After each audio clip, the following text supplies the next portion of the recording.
ನಗುತ್ತಾ ನಗುತ್ತಾ ಬಾಳು ನೀನು 100 ವರುಷ ಎಂದು ಹೀಗೆ ಇರಲಿ ಇರಲಿ ಹರುಷ ಹರುಷ ಬಾಳಿನ ದೀಪ ನಿನ್ನ ನಗು ದೇವರ ರೂಪ ನೀನೆ ಮಗು. ನನ್ನ ಮಗ ಸಂಜೀವನಿಗೆ ಹುಟ್ಟುಹಬ್ಬದ ಶುಭಾಶಯಗಳು.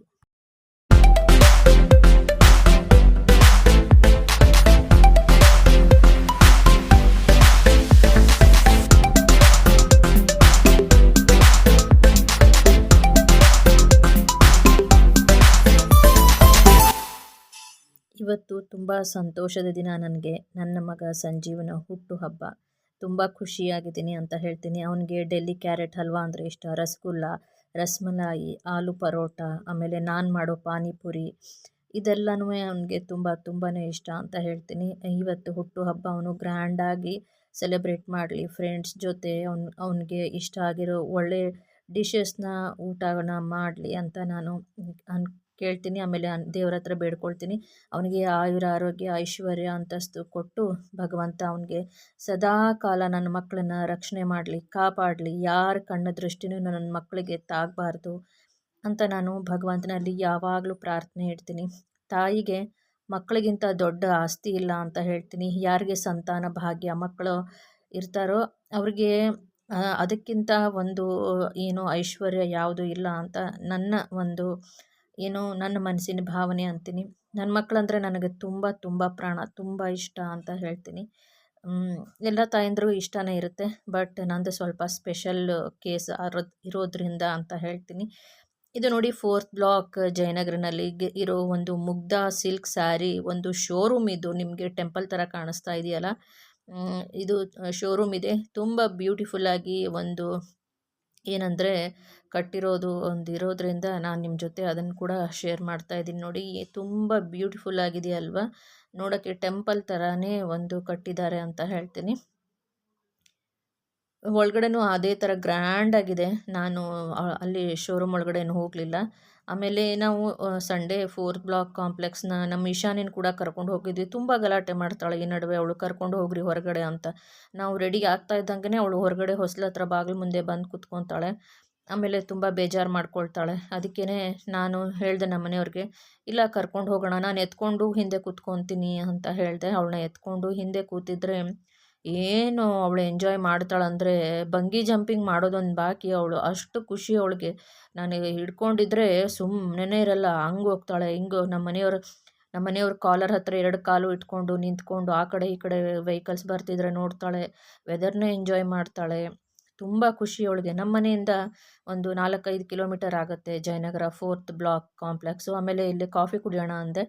ಇಲ್ಲಿ ತುಂಬ ಚೆನ್ನಾಗಿರುತ್ತೆ ಕಾಫಿ. 1 ಕಾಫಿಗೆ 30 ರೂಪೀಸ್, 30 ರೂಪಾಯಿ. ಸೊ ಫಿಲ್ಟರ್ ಕಾಫಿ ಇತ್ತು, ಅದನ್ನೇ ಇಬ್ಬರು ತೊಗೊಂಡು ಕುಡಿತಾ ಇದ್ವಿ. ಇವಳು ನೋಡಿ, ಇವಳಿಗೆ ಜನರನ್ನ ಕಂಡ್ರೆ ಇಷ್ಟ, ಮಕ್ಕಳನ್ನ ಕಂಡ್ರೆ ಇಷ್ಟ.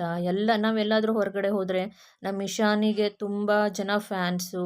ಎಷ್ಟು ನೋಡಿ ಅಲ್ಲಿ ನೋಡಿ, ಆ ಕಡೆ ಈ ಕಡೆ ಎಷ್ಟು ನೋಡ್ತಾ ಇದ್ದಾರೆ. ಇನ್ನೂ ನಾನು ಶೂಟ್ ಮಾಡಿರಲ್ಲ, ಯಾವುದೂ ಶೂಟ್ ಮಾಡಲ್ಲ ಅಷ್ಟೊಂದು. ಮತ್ತು ಯಾಕೆಂದರೆ ಕೆಲವೊಂದು ಜನಗಳಿಗೆ ಇಷ್ಟ ಆಗಲ್ಲ ಶೂಟಿಂಗ್ ಮಾಡೋದೆಲ್ಲನೂ.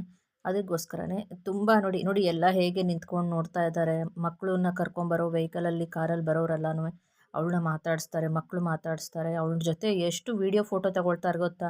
ಪ್ರತಿಯೊಬ್ಬರು ನಾವು ಹೋಟ್ಲಲ್ಲಿ ಆಮೇಲೆ ಹೊರಗಡೆ ಸುತ್ತಾಡೋಕ್ಕೆ ಬಂದರೆ ಇವಳನ್ನ ನೋಡಿದ್ರೆ ಸಾಕು, ವೀಡಿಯೋ ಫೋಟೋ ತೊಗೊಂಡು ಹೋಗ್ತಾರೆ ಅಂತ ಹೇಳ್ತೀನಿ. ಆಮೇಲೆ ಅವರು ಚಿಕ್ಕ ಮಕ್ಕಳಿರುತ್ತೆ, 6 ತಿಂಗಳದ್ದು, 1 ವರ್ಷದ ಮಕ್ಕಳಿಗೆ ಇದನ್ನು ಟಚ್ ಮಾಡೋಕ್ಕೆ ಹೇಳ್ತಾರೆ, ಮುಟ್ಟಕ್ಕೆ ಹೇಳ್ತಾರೆ ಇವಳನ್ನ. ಆಮೇಲೆ ನಾನು ಹೇಳ್ತೀನಿ, ಇಲ್ಲ ಮಕ್ಕಳಿಗೇನು ಕಚ್ಚಲ್ಲ, ಅದು ಆ ಥರ ಅಗ್ರೆಸಿವ್ ಅಲ್ಲ ಅಂತ ಹೇಳ್ತೀನಿ. ನಮಗೂ ತುಂಬ ಖುಷಿ ಆಗುತ್ತೆ. ನಾವು ಹೊರಗಡೆ ಬಂದಾಗ ಜನಗಳ್ನ ಇವಳನ್ನ ನೋಡ್ತಾರೆ, ಇವಳು ಫೋಟೋ ತಗೊಳ್ತಾರೆ, ಆಮೇಲೆ ಇವಳ ಬಗ್ಗೆ ಕೇಳ್ತಾರೆ. ಆಮೇಲೆ ನಾವು ಪೆಟ್ ಕ್ಲಿನಿಕ್ಕಿಗೆ ಹೋದರೂ ಕೂಡ ಅಷ್ಟೇ, ಅಲ್ಲಿ ಅವ್ರ ಪೆಟ್ಗಳನ್ನ ಕರ್ಕೊಂಡು ಬಂದಿರ್ತಾರೆ. ಬಟ್ ಇವಳ್ದು ಇಶಾನಿದು ವೀಡಿಯೋ ಫೋಟೋಸ್ ಎಲ್ಲ ಎತ್ಕೊಂಡು ಫೋಟೋಸ್ ತಗೊಳ್ತಾರೆ. ನಮಗೆ ತುಂಬ ಅಂದರೆ ತುಂಬ ಖುಷಿ ಆಗುತ್ತೆ ಅಂತ ಹೇಳ್ತೀನಿ. ಇದು ಯಾವತ್ತು ಭಾನುವಾರ ದಿವಸ ನಾನು ಹೆಸರು ಕಾಳು ಪಲ್ಯ ಮಾಡ್ತಾಯಿಲ್ಲ, ನೆನ್ನೆ ಸೋಮವಾರ ದಿವಸ ಹೆಸರು ಕಾಳು ಪಲ್ಯ ಮಾಡ್ತಾಯಿದ್ದೀನಿ. ಆಮೇಲೆ ನಾನು ಕ್ಲಾಸಿಗೆ ಹೋಗಬೇಕು, ಟೈಮ್ ಆಗ್ತಾಯಿತ್ತು. ಅಡುಗೆನೇ ಮಾಡಿಟ್ಬಿಟ್ಟು ನಾನು ಬೇಗ ನನಗೂ ಟೈಲರಿಂಗ್ ಕ್ಲಾಸಿಗೆ ಟೈಮ್ ಆಗುತ್ತಲ್ವ, ಅದಕ್ಕೆ ಬೇಗ ಬೇಗ ಅಡುಗೆ ಮಾಡಿಟ್ಬಿಡ್ತೀನಿ. ಆಮೇಲೆ ಈಗ ಇಂಗ್ಲೀಷ್ ಕ್ರಿಶ್ಚಿಯನ್ ಕ್ಯಾಲೆಂಡರ್ ಪ್ರಕಾರ ಹೊಸ ವರ್ಷ ಇವತ್ತು ರಾತ್ರಿ ಮುಗಿಯುತ್ತೆ 12 ಗಂಟೆಗೆ. ಮತ್ತು ನಮಗೆ ಹಿಂದೂಗಳಿಗೆ ಯುಗಾದಿಗೆ ಹೊಸ ವರ್ಷ ಶುರುವಾಗುತ್ತೆ ಅಲ್ವಾ. ಇವತ್ತು ನನ್ನ ಮಗನ ಹುಟ್ಟಿದಬ್ಬ ಕೂಡ ಇದೆ. ತುಂಬ ಖುಷಿ ಅಂತ ಹೇಳ್ತೀನಿ. ಮತ್ತು ಅವನು ಚಿಕ್ಕವನಿದ್ದಾಗ ಅವನ ಬರ್ತ್ಡೇ ಕೇಕು ತರ್ತಾ ಇದ್ವಿ. ಮತ್ತು ನಮ್ಮ ಆಫೀಸಿಂದಾನೇ ನಮಗೆ ಎಲ್ಲ ಕೇಕುಗಳು ನ್ಯೂ ಇಯರ್ ಸೆಲೆಬ್ರೇಷನ್ ಕೇಕ್ ಬರ್ತಾ ಇತ್ತು. ಎರಡೆರಡು ದೊಡ್ಡ ದೊಡ್ಡ ಕೇಕು ನ್ಯೂ ಇಯರ್ ಸೆಲೆಬ್ರೇಷನ್ದು ನಮ್ಮ ಆಫೀಸಿಂದನೇ ಬರ್ತಾ ಇತ್ತು.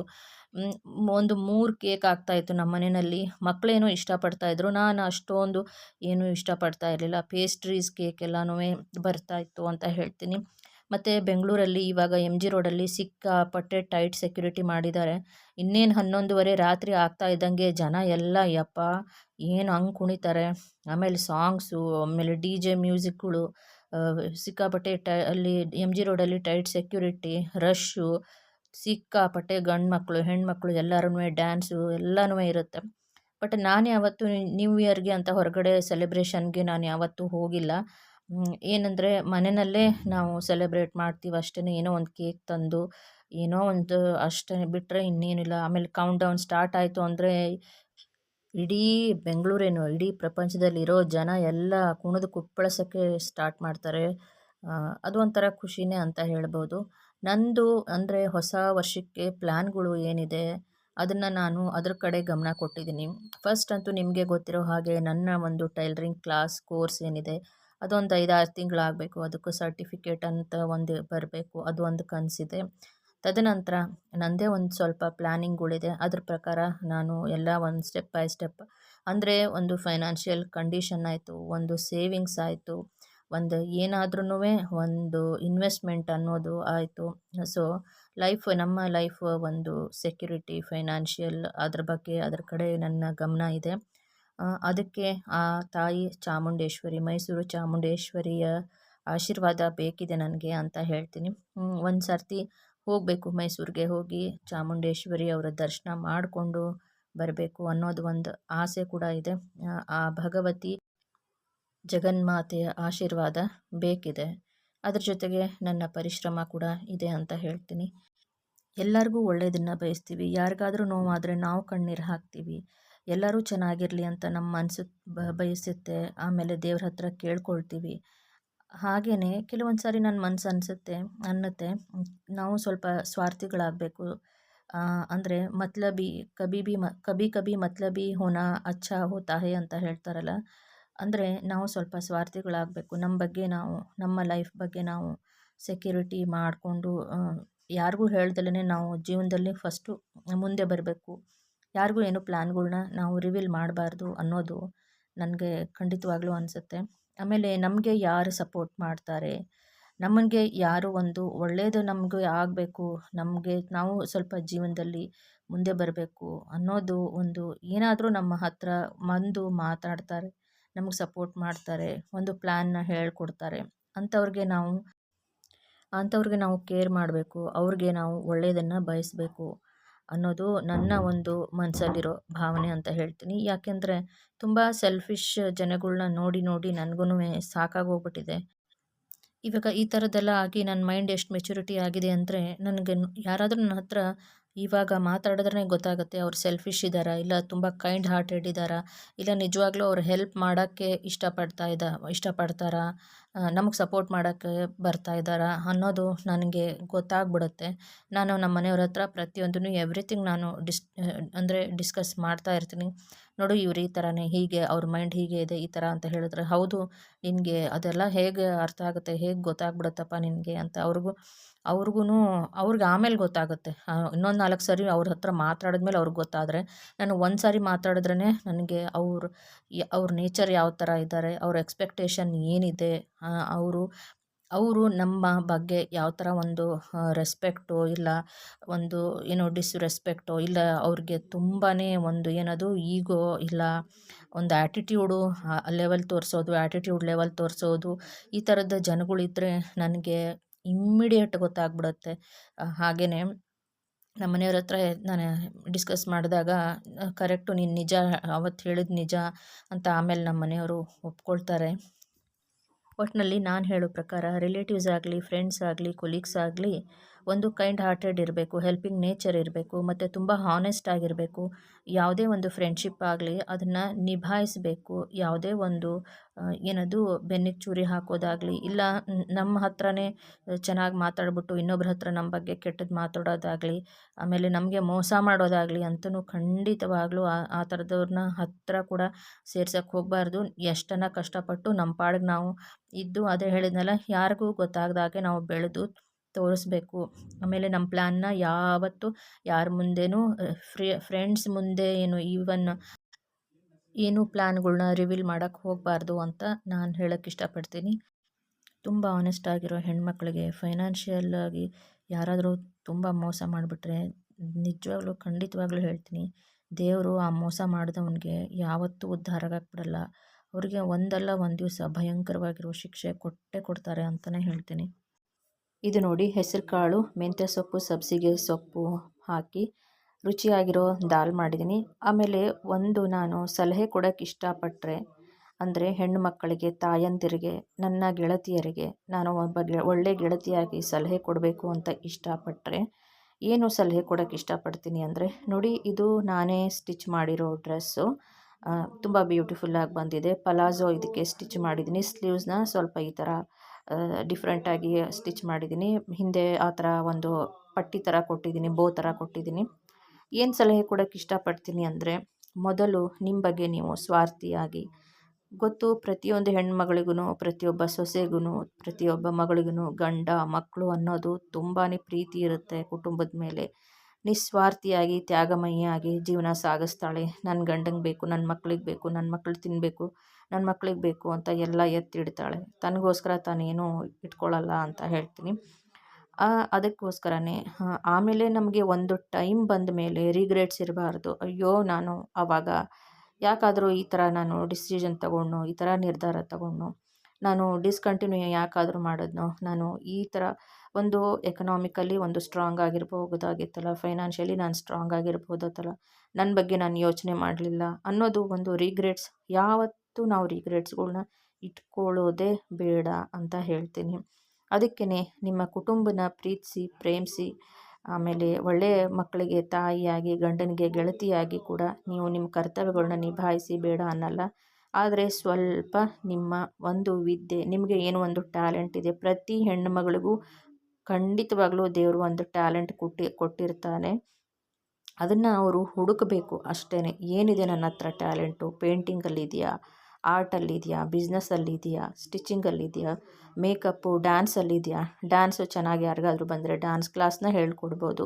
ಈ ಥರ ಆ ಥರ ದುಡ್ಡಿಗೆ ಅಂತಲ್ಲ, ಕೆಲವೊಬ್ರಿಗೆ ದುಡ್ಡು ಅವಶ್ಯಕತೆ ಇಲ್ಲ ಅಂದರೂ ನಿಮ್ಮ ಒಳ್ಳೆಯ ಹೆಸರನ್ನ ಸಂಪಾದನೆ ಮಾಡೋದು ಮುಖ್ಯ. ಒಳ್ಳೆಯ ಹೆಸರು, ಒಳ್ಳೆಯ ರೆಪ್ಯುಟೇಷನ್ ತುಂಬಾ ಮುಖ್ಯ ಅಂತ ಹೇಳ್ತೀನಿ. ಅದ್ರ ಜೊತೆಗೆ ನಿಮ್ಮದು ಅಂತೂ ಒಂದು ಸೇವಿಂಗ್ ಅಕೌಂಟ್ ಕೂಡ ಇರುತ್ತೆ, ಸೇವಿಂಗ್ ಇರುತ್ತೆ ಅಂತ ಹೇಳ್ತೀನಿ. ಸೊ ನಾನು ಈ ಒಂದು ಸಲಹೆ ಕೊಡೋಕ್ಕೆ ಇಷ್ಟಪಡ್ತೀನಿ. ಸುಮ್ಮನೆ ಯಾರಿಗೋ ಫ್ರೆಂಡ್ಸ್ಗೆ ಫೋನ್ ಮಾಡಿದೆ, ಅವ್ರಿಗೆ ಫೋನ್ ಮಾಡಿದೆ, ಚಾಡಿ ಮಾತಾಡಿದೆ, ಇದನ್ನು ಮಾತಾಡಿದೆ, ಏನೂ ಬೇಕಾಗಿಲ್ಲ. ಯಾರ ಮನೆ ವಿಷಯ ತಗೊಂಡು ನಮಗೇನೂ ಆಗಬೇಕಾಗಿಲ್ಲ. ಯಾರ ಮನೆ ವಿಷಯ ಮಾತಾಡಿ ನಮಗೇನು ಇವತ್ತು ಮಂತ್ಲಿ ಒಂದು 40,000 ಅಂತೂ ಬರೋದಿಲ್ಲ ಅಲ್ವಾ? ಸೊ ಯಾರಾದರೂ ಚೆನ್ನಾಗಿ ಮಾತಾಡೋಕ್ಕೆ ಬಂದರೆ ಟೆಲಿಕಾಲರ್ಸ್ ಆಗ್ಬೋದು, BPO ಸೆಕ್ಟರಲ್ಲಿ ವರ್ಕ್ ಮಾಡ್ಬೋದು. ಸೊ ಡ್ಯಾನ್ಸ್ ಬಂದರೆ ಡ್ಯಾನ್ಸ್ ಕ್ಲಾಸ್ ಹೇಳ್ಬೋದು, ಮೆಹಂದಿ ಚೆನ್ನಾಗಿ ಹಾಕೋದ್ರೆ ಮೆಹಂದಿ ಕ್ಲಾಸ್ ಹೇಳ್ಬೋದು, ಮತ್ತು ಸ್ಟಿಚಿಂಗ್ ಮಾಡೋಕ್ಕೆ ಬಂದರೆ ಇನ್ನೂ ಚೆನ್ನಾಗಿ ಒಳ್ಳೆಯ ಕೋರ್ಸ್ಗಳ್ನ ಮಾಡಿ ಬೂಟಿಕ್ ಓಪನ್ ಮಾಡ್ಬೋದು. ಹೆಣ್ಮಕ್ಳಿಗೆ ಭಗವಂತ ತುಂಬ ಟ್ಯಾಲೆಂಟ್ ಕೊಟ್ಟಿರ್ತಾನೆ. ನಾವೇನು ಕಿತ್ತೂರು ಚೆನ್ನಮ್ಮ, ಝಾನ್ಸಿ ರಾಣಿಯೇ ಆಗೋಕ್ಕಂತೂ ಆಗಲ್ಲ. ಅಟ್ಲೀಸ್ಟ್ ನಮ್ಮ ಕುಟುಂಬಕ್ಕೋಸ್ಕರ ನಾವು ಎಲ್ಲ ಕರ್ತವ್ಯಗಳನ್ನ ನಿಭಾಯಿಸ್ಕೊಂಡು ನಾವು ಸ್ವಲ್ಪ ಸ್ವಾರ್ಥಿಗಳಾಗಿ ನಮ್ಮ ಒಂದು ಕರಿಯರ್ ಬಗ್ಗೆ ನಾವು ಯೋಚನೆ ಮಾಡಬೇಕು ಅಂತ ನಾನು ಹೇಳೋಕ್ಕೆ ಇಷ್ಟಪಡ್ತೀನಿ. ನನ್ನ ಒಂದು ಲೈಫ್ ಎಕ್ಸ್ಪೀರಿಯನ್ಸಿಂದ, ನಾನು ಅನುಭವಗಳಿಂದ ನಾನು ಹೇಳೋಕ್ಕೆ ಇಷ್ಟಪಡ್ತೀನಿ ಅಂತ ಹೇಳ್ತೀನಿ. ಆಮೇಲೆ ನಾನು ಯಾರದೇ ಕಂಡೀಷನ್ಗಳಿಗೂ ತಲೆ ಬಾಗೋಳಲ್ಲ. ಮತ್ತು ಯಾರಾದರೂ ತಪ್ಪು ಮಾಡಿದ್ರೆ ನನಗೆ ಸಹಿಸೋಕ್ಕಾಗೋದಿಲ್ಲ. ಯಾರ ಕಂಡೀಷನ್ನು, ಯಾರು ನನ್ನ ಡಾಮಿನೇಟ್ ಮಾಡೋಕ್ಕೆ ಬಂದ್ರೂ ನೀನು ಇದೇ ಥರ ಇರಬೇಕು, ಹೀಗೆ ಇರಬೇಕು, ಹಾಗೆ ಇರಬೇಕು, ಏನಾದರೂ ಎಕ್ಸ್ಪೆಕ್ಟೇಷನ್ನು, ದುಡ್ಡಿನ ಎಕ್ಸ್ಪೆಕ್ಟೇಷನ್ನು ಅದು ಇದು ಇಟ್ಕೊಂಡು ಬಂದರೆ ಇಮ್ಮಿಡಿಯೇಟ್ ನನಗೆ ಗೊತ್ತಾಗ್ಬಿಡುತ್ತೆ. ಅಂಥವ್ರನ್ನ ದೂರ ಇಡ್ತೀನಿ ಅಂತ ಹೇಳ್ತೀನಿ. ನೋಡಿ, ಇದು ಮಂಗಳವಾರ ಬೆಳಗ್ಗೆ ಬ್ರೇಕ್ಫಾಸ್ಟ್ ಚಪಾತಿ, ಹೆಸರುಕಾಳು ಪಲ್ಯ, ಚಿತ್ರಾನ್ನ, ಉಪ್ಪಿನಕಾಯಿ, ಸ್ಯಾಲಡ್ಡು ಇಷ್ಟು ಮಾಡಿಬಿಟ್ಟು ಮಂಗಳವಾರ ಬೆಳಗ್ಗಿನ ಬ್ರೇಕ್ಫಾಸ್ಟ್ ಮುಗೀತು. ನಾನಿವಾಗ ಕ್ಲಾಸಿಗೆ ಹೋಗ್ತೀನಿ. ಮತ್ತು ಇನ್ನೊಂದು ಹೊಸ ವ್ಲಾಗಲ್ಲಿ ಸಿಗ್ತೀನಿ. ಖಂಡಿತವಾಗ್ಲೂ ನಿಮ್ಮೆಲ್ಲರಿಗೂ ತುಂಬ ತುಂಬ ಧನ್ಯವಾದಗಳು. ಹಾಗೆಯೇ ಎಲ್ಲರೂ ನನ್ನ ಚಾನಲ್ನ ಸಬ್ಸ್ಕ್ರೈಬ್ ಮಾಡಿ, ಬೇಗ ಬೇಗ ಲೈಕ್ಗಳ್ನ ಕೊಡಿ, ಮತ್ತು ಆದಷ್ಟು ನಿಮ್ಮ ಫ್ರೆಂಡ್ಸ್ ಆ್ಯಂಡ್ ರಿಲೇಟಿವ್ಸ್ ಜೊತೆ ಕೂಡ ಶೇರ್ ಮಾಡ್ಕೊಳ್ಳಿ ಅಂತ ಕೂಡ ಹೇಳೋಕ್ಕೆ ಇಷ್ಟಪಡ್ತೀನಿ. ಇಷ್ಟು ಹೇಳ್ತಾ ನಿಮ್ಮೆಲ್ಲರಿಗೂ ತುಂಬ ತುಂಬ ಧನ್ಯವಾದಗಳು. ಹಾಗೆಯೇ ಇನ್ನೊಂದು ನಿಮಗೆ ಮತ್ತು ನಿಮ್ಮ ಕುಟುಂಬದವರೆಲ್ಲರಿಗೂ ಅಡ್ವಾನ್ಸ್ ಆಗಿ ಇವಾಗಲೇ ನಾನು ಹ್ಯಾಪಿ ನ್ಯೂ ಇಯರ್, ಹೊಸ ವರ್ಷದ ಶುಭಾಶಯಗಳು ಅಂತ ಹೇಳೋಕ್ಕೆ ಇಷ್ಟಪಡ್ತೀನಿ.